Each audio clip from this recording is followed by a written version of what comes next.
নতুন করে প্রাসঙ্গিক পার্থ চট্টোপাধ্যায়ের ইচ্ছে অনুষ্ঠান বাড়িতে, সেখানে নতুন করে দেখা যাচ্ছে কর্মীদের আনাগোনা। পার্থ চট্টোপাধ্যায়ের প্রসঙ্গ তুলছেন সম্বিত পাত্র। আবার এদিকে পার্থ চট্টোপাধ্যায় লজ্জা, বিস্ফোরক মন্তব্য করছেন ফিরহাদ হাকিম। চাকরিহারাদের পাশে দাঁড়িয়ে মন্তব্য করছেন ফিরহাদ হাকিম। পার্থ চট্টোপাধ্যায় লজ্জা, একই সঙ্গে বিচার ব্যবস্থাও লজ্জা।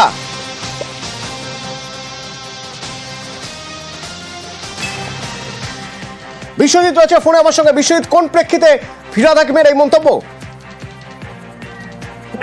রায়ে সেখানে বিচারপতিদের সম্পত্তি সংক্রান্ত বিষয় প্রকাশ আসে কর্ণাটক আদালতের একটি রায়ে।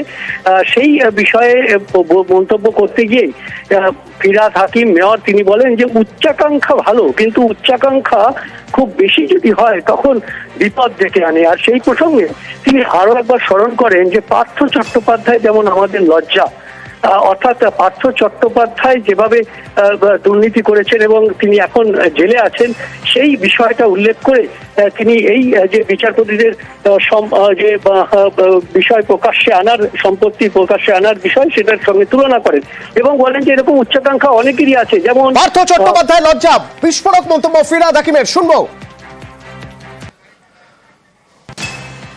একটা হচ্ছে যে যেটা টাকা বেরিয়েছে, এটা আমাদের জুডিশিয়ারির পক্ষে, সবার পক্ষে অত্যন্ত লজ্জার। যেরকম পার্থ চ্যাটার্জিটা লজ্জার আমার, সেরকম জুডিশিয়ারিটাও লজ্জার।